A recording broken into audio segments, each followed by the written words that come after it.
এই দেখুন আমসত্ত্বগুলো কত সুন্দরভাবে থালা থেকে ছেড়ে গেল, আর কালারটাও কত সুন্দর এসছে, একদম দোকানের মতো অরিজিনাল কালার। তো আমসত্ত্বগুলোকে এরকমভাবে ফোল্ড করে কিন্তু সারা বছর রাখা যায়, এরকমভাবে ফোল্ড করেও কিন্তু সারা বছর রাখা যায়। তো যখন মন হবে এর থেকে কেটে কেটেও কিন্তু খাওয়া যাবে।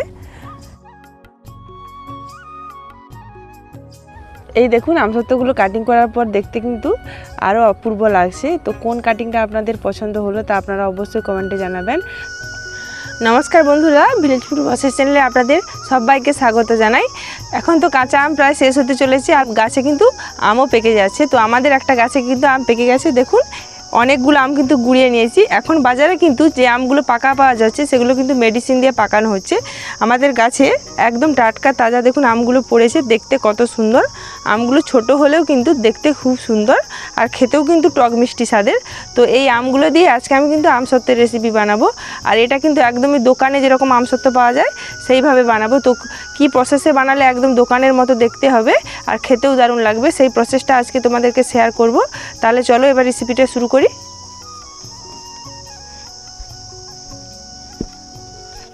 এই দেখুন বন্ধুরা, আমি কিন্তু এক ঝুড়ি পাকা আম গুঁড়িয়ে নিয়ে চলে এসেছি। পাকা আমগুলো কিন্তু একটু টাইট আছে, তো আমগুলোকে আমি প্রথমে ধুয়ে নিচ্ছি, পরিষ্কার করে ধুয়ে নিতে হবে।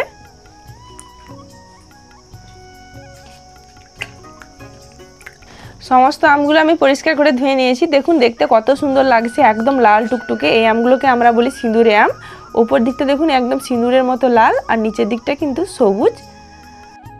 এবার আমি আমগুলোকে ছাড়িয়ে আম থেকে পাল্পটা বের করে নেব। আমগুলো তো ছোটো ছোটো, তাই আমি বটি দিয়ে কেটে নিচ্ছি। কাটার পর এভাবে আমি চামচ দিয়ে তুলে নেব। দেখুন এভাবে আমগুলোকে কেটে নিচ্ছি। ভেতরটার কালারটা দেখুন কত সুন্দর।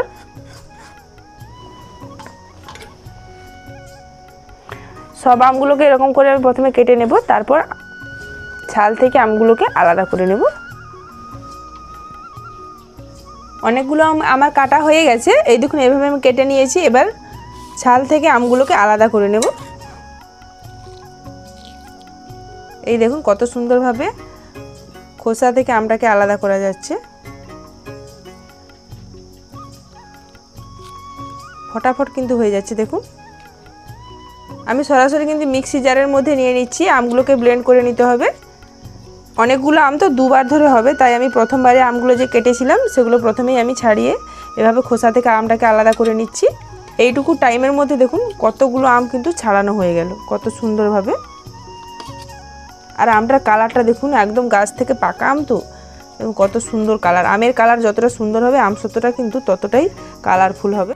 এইভাবে কিন্তু আমি সব আমগুলোকে ছাড়িয়ে নেব। এই দেখুন কতগুলো আম, দেখুন এইটুকু টাইমের মধ্যে, খুব কম সময়ের মধ্যে কিন্তু আমগুলো ছাড়ানো হয়ে গেল। আপনারা চাইলে গ্রেটার দিয়ে সরাসরি আমগুলো খোসা ছাড়িয়ে গ্রেট করে নিতেও পারেন, সেটাতেও হবে। দেখুন আমার সমস্ত আমগুলো কিন্তু ছাড়ানো হয়ে গেছে, আর এগুলো কিন্তু আঁঠির দিকের অংশটা বের করে নিয়েছি, আর এগুলো সে কেটেছিলাম সেই অংশগুলো।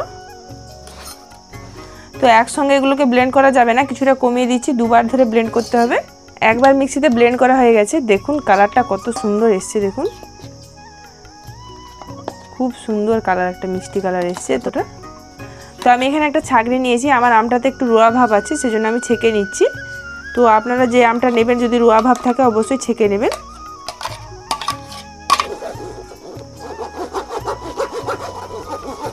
এই দেখুন আমার সমস্ত আমটা কিন্তু ছাঁকা হয়ে গেছে, দেখুন কতটা পাল্প বেরিয়েছে, অনেকটাই পাল্পটা দেখুন কতটা মোটা ঘন বেরিয়েছে। আর দেখুন আমি বলেছিলাম যে আমার আমটাতে একটু ছিবড়ে ভাব আছে, পাল্পটা ছাঁকার পর দেখুন এই ছিবড়েগুলো বাদ হয়ে গেছে, তো ওগুলোকে ফেলে দেব। এই যে পাল্পটা বেরিয়েছে এটাও কিন্তু সরাসরি নুন আর চিনি একটু গুলে এটা দিয়েও কিন্তু আমসত্ত্ব সরাসরি দেওয়া যায়, কিন্তু দোকানে যে কিনতে পাওয়া যায় আমসত্ত্বটা কিন্তু এভাবে তৈরি হয় না। দোকানে কিভাবে পাকা আমের আমসত্ত্বটা তৈরি হয় সেই প্রসেসটা কিন্তু আপনাদেরকে দেখাবো। এদিকে গ্যাসের উপর আমি কড়াই বসিয়ে দিয়েছি, এবার কড়াইয়ের মধ্যে সরাসরি আমের পাল্পটা ঢেলে দিচ্ছি। কালারটা দেখুন কত সুন্দর এসেছে।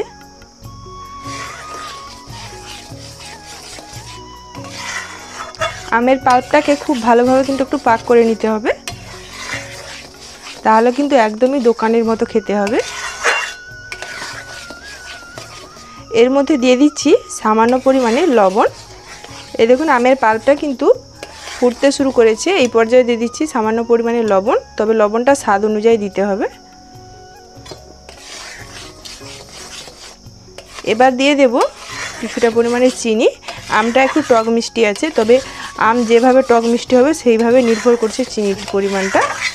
এখানে দিয়ে দিচ্ছি আমি চিনি।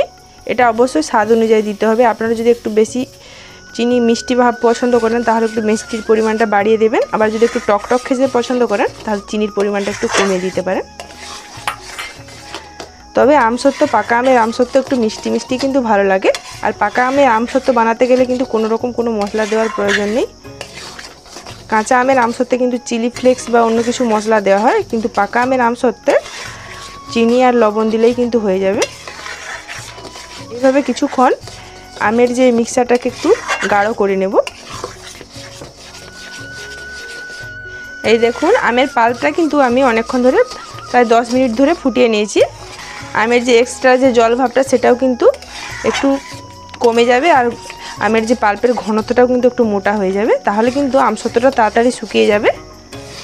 আর দোকানে যে আমসত্ত্ব এই প্রসেসে কিন্তু তৈরি করে, তাহলে কিন্তু আমসত্ত্বটা আপনারা দীর্ঘদিন প্রায় 1 বছরের বেশি সময় ধরে কিন্তু এটাকে সংরক্ষণ করে রাখতে পারবেন, একদমই কিন্তু নষ্ট হবে না। তো এটা একদমই হয়ে গেছে, এবার নামিয়ে নিচ্ছি। আর এটা নাড়ার সময় একটু সাবধানে থাকবেন, কারণ এই যে আমের পাল্পগুলো কিন্তু ফুটছে, তো গরম অবস্থা গায়ের মধ্যে পড়ে গেলে কিন্তু ফোসকা পড়ে যাবে। একটু সাবধানে কিন্তু কাজটা করতে হবে। এই দেখুন আমের পাল্পটা কিন্তু অনেকটাই ঘন হয়ে গেছে। এই অবস্থায় কিন্তু আমি গ্যাসটাকে বন্ধ করে দিচ্ছি।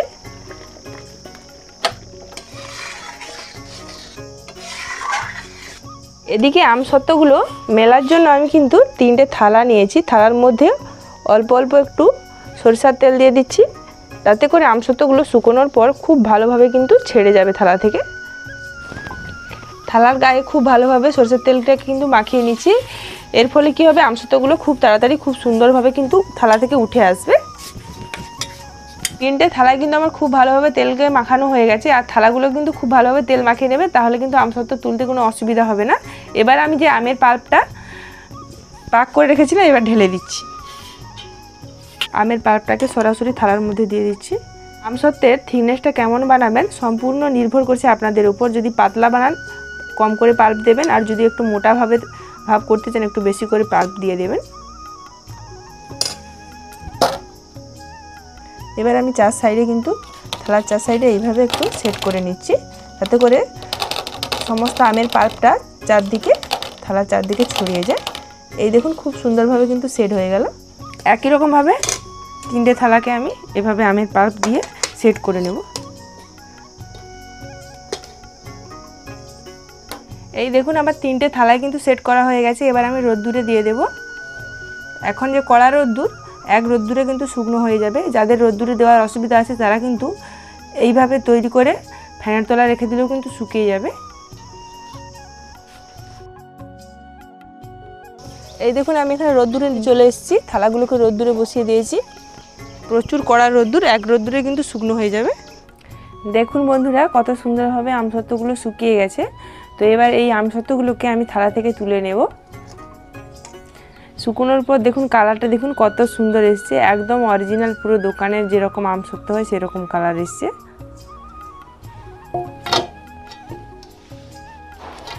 এবার আমসত্ত্বগুলো থালা থেকে তুলে নেব, তার গায়ে একটু হালকা করে ছুরি দিয়ে আমি তুলে নিচ্ছি সাইডটা, যাতে করে আমসত্ত্বগুলো তুলতে সুবিধা হবে। এই দেখুন তুলছি।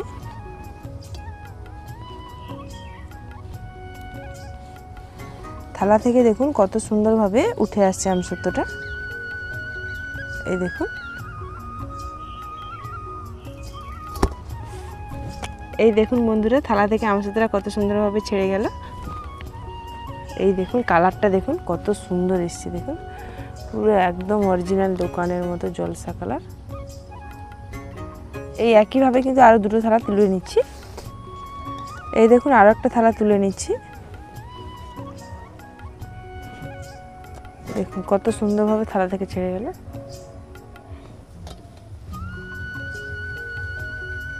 এই দেখুন কত সুন্দরভাবে 3টে থালায় কিন্তু উঠে গেল।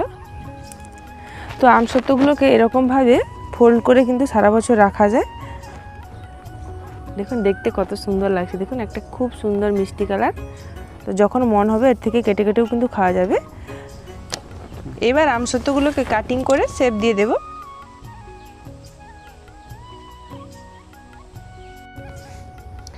এই দেখুন বন্ধুরা, এরকমভাবে রাউন্ড করে গোল করে রাখলে কিন্তু বেশ দেখতে ভালো লাগে।